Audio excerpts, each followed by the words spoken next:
Hace unos cuantos días, Animonegay dio a conocer que añadirán algunas animaciones H a su catálogo, siendo probablemente la que más destaca Overflow. Aunque la plataforma se caracterizó un tiempo por traer contenido subido de tono, llegaron quizás al punto más alto cuando trajeron Eternity. Y es que lejos de lo que se podrá pensar, vale la pena analizar un tanto si es que este tipo de animaciones pueden de alguna manera triunfar en un mercado en donde a diferencia de otros, nunca se ha tenido esta oleada de animación para adultos disponible.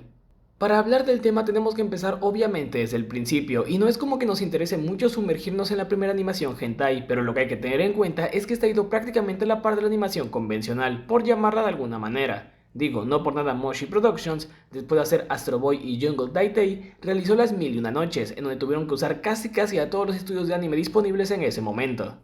Pero lo que nos interesa es colocarnos en la época de los 80s, a mediados de estos, y es que para ese punto se había encontrado un modelo que era bastante beneficioso tanto para los estudios de animación como para los distribuidores, porque se podían quitar de encima a la compañía de publicidad y al canal de TV, lo que se traducía en más ingresos para todos.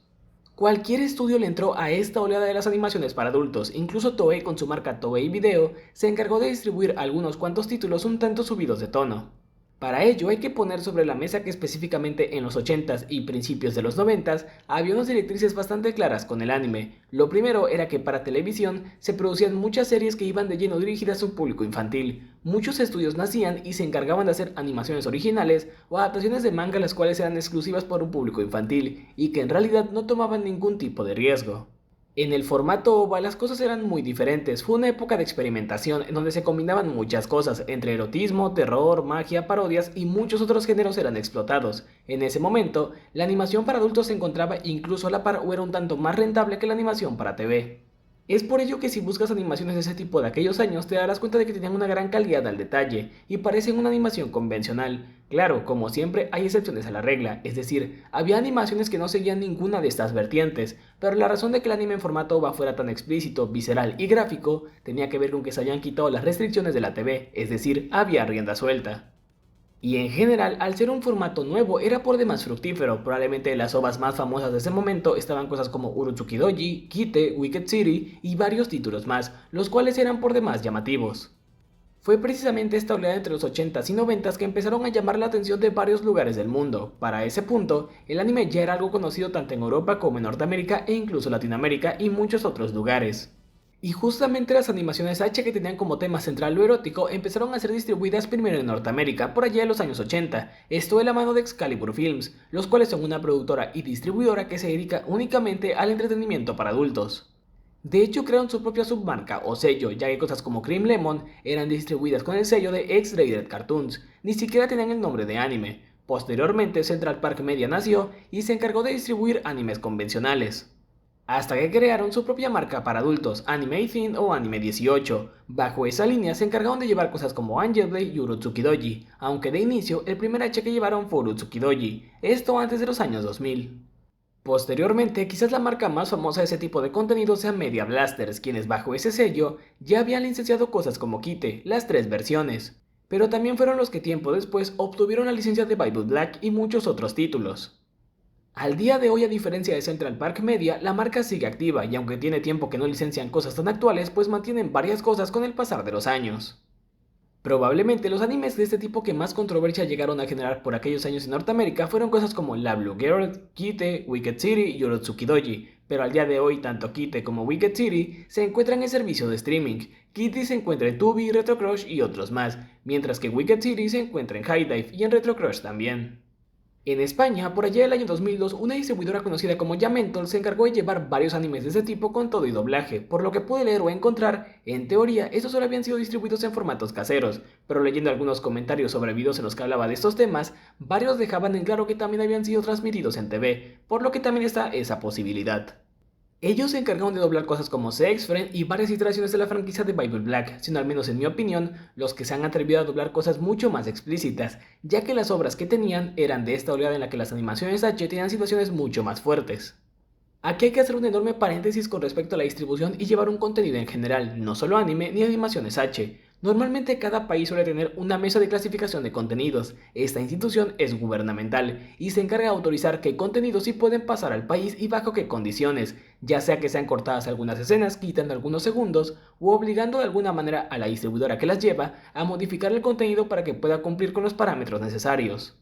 Esto ha tenido más repercusión en lugares como Norteamérica y Reino Unido. Por ejemplo, la BBFC, la Mesa de Clasificación de Contenidos de Reino Unido, suele ser de los lugares que más censuraron el anime durante los 90s y los 2000. A esos lugares cosas como Wicked City llegaron censuradas y no pudieron tener un lanzamiento íntegro hasta hace algunos años. Quizás el caso más famoso es cuando censuraron Paranoia Agent en el capítulo 8. Otro punto a tener en cuenta con este tipo de animación es que dentro de Japón suele haber censura con píxeles. Esto se debe a leyes que se instauraron en el propio Japón para este tipo de contenido y se aplican hasta el día de hoy. Normalmente, una empresa que compra los derechos para su distribución, si no lo va a vender dentro de Japón, pues entonces no está sujeta a esa censura. Ahora sí, cerrando el paréntesis, sigamos con los lugares que ya habían llevado H. Entre ellos tenemos a Brasil, que es técnicamente Latinoamérica. En su momento, una distribuidora conocida como Everest Video, en los años 80, se había encargado de llevar muchas ovas de Cream Lemon, únicamente de forma subtitulada, esto en formato VHS. Y tiempo después, Sato Company llevó Urotsuki Doji a dicho lugar pero en pantallas de TV con todo y doblaje, pero parece que obviamente la ova solo tuvo unas cuantas emisiones antes de ser censurada. Con respecto al resto de la TAM, los que no comemos sopa de macaco y hablamos español, Kitty Media quiso hacer lo suyo cuando mandaron a doblar Darling, tanto en español como en inglés. Esto porque iba a ser al parecer su primer intento para hacer algo con respecto a dicho mercado, pero parece que con ese intento les bastó, porque ya no volvieron a doblar nada más, al menos en español.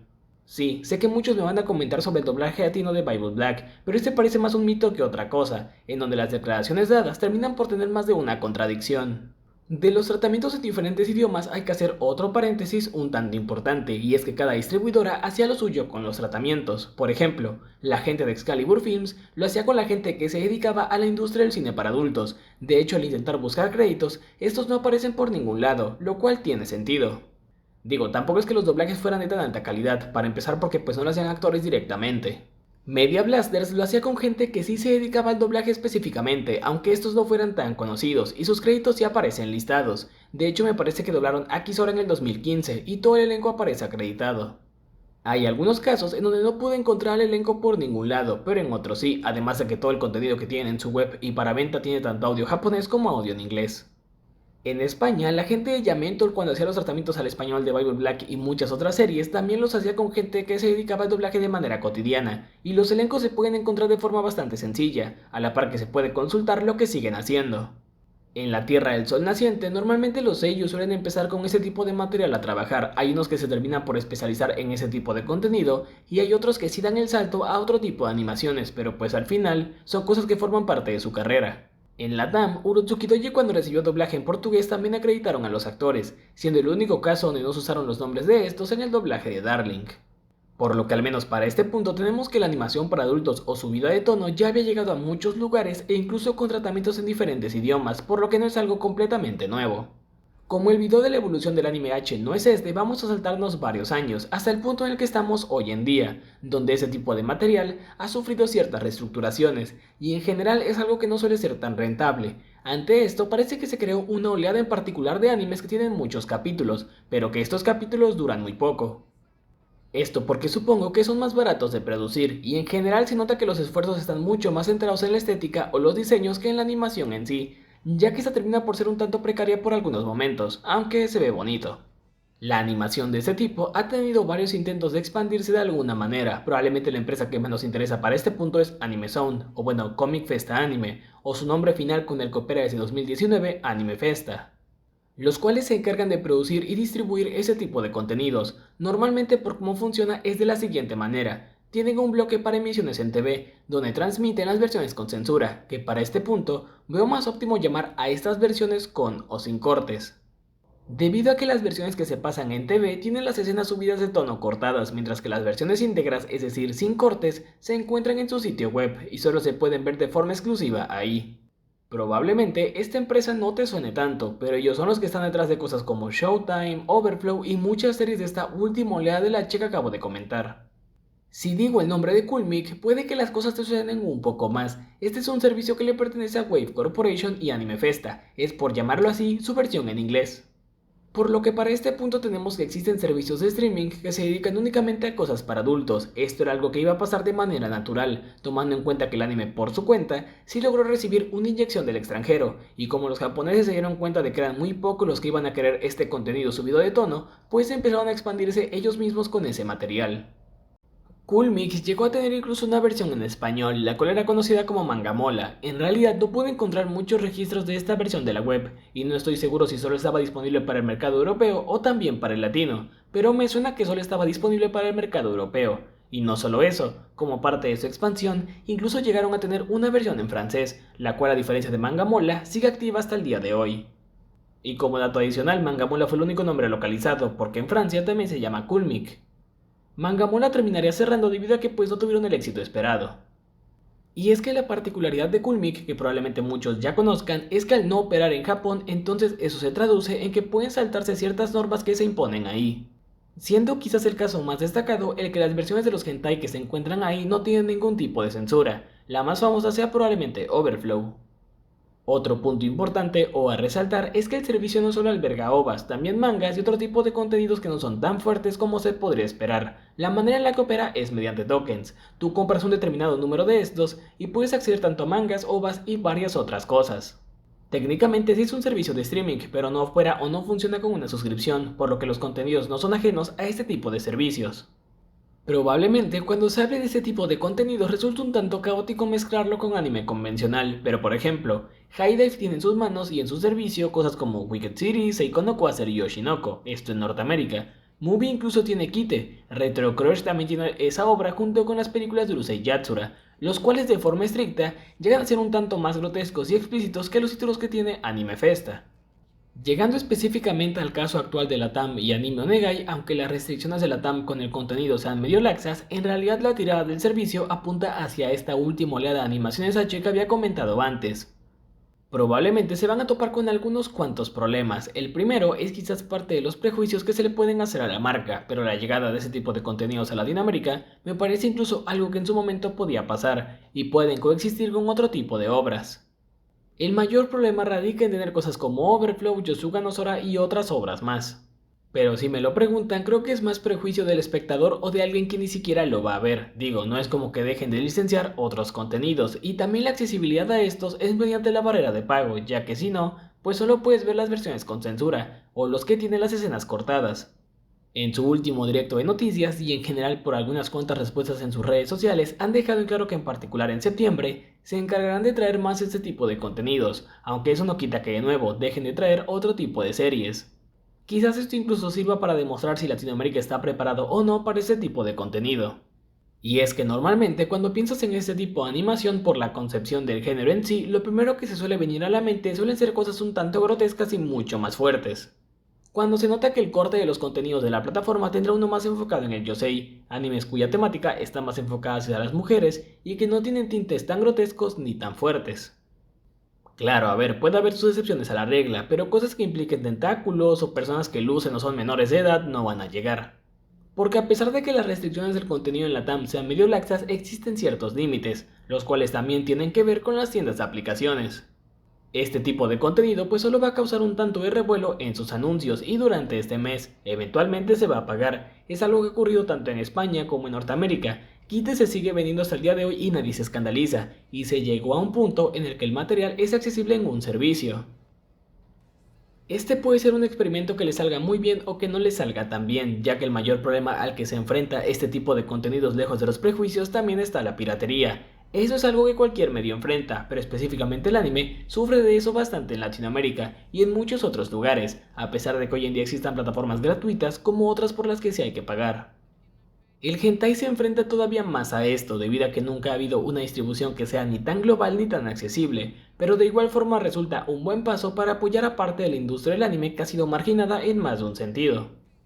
Siguiendo específicamente con la plataforma, para muchos sería una buena idea que hiciese un servicio aparte para ese tipo de contenidos, pero viendo el estado en el que están y cómo es que aún les falta mucho camino por recorrer a nivel operativo, otra plataforma es imposible. Lo siguiente tiene que ver con que termina de ser un diferenciador de otros servicios como Crunchyroll o Netflix, e incluso puede ser esa versión para la TAM de Coolmix o un intento de, con una diferencia bastante grande. Las versiones que traerá Anime Onegai sí son las versiones que no están cortadas, pero tendrán píxeles. Esto se debe más que nada a que la empresa opera con capital o bueno, con dinero japonés. También contarán con las versiones cortadas para quienes no pasen la barrera de pago. Quizás el problema más grande que veo es que si solo estrenan este tipo de contenidos durante este mes, pues entonces quizás sí termine de afectar a la marca, por lo que sus estrenos venideros tendrán que ser títulos los cuales sobresalten para poder quitarse el saco que se van a poner en las próximas semanas o en los próximos lanzamientos de este tipo. Hay algo que no había mencionado sobre la plataforma, pero que probablemente ya varios conozcan, y es que uno de sus puntos fuertes tiene que ver con los tratamientos al español, es decir, el doblaje. Ya casi se dedican a darle un segundo aire a algunos títulos los cuales no habían tenido un auge en Latinoamérica o que Crunchyroll y otras plataformas no tienen disponibles de este lado.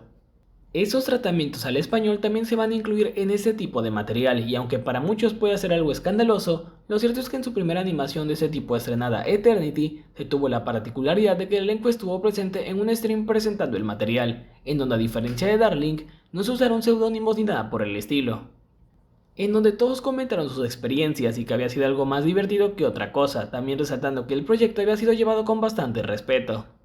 Creo que lo que más escandaliza a los fans del doblaje tiene que ver con los vicios que tienen este tipo de animaciones y también con la concepción que se tiene de esta, pero al menos en Eternity se deshicieron de varios vicios de la versión original, como el verbalizar todo o que todo se vuelve un festival de gemidos sin sentido.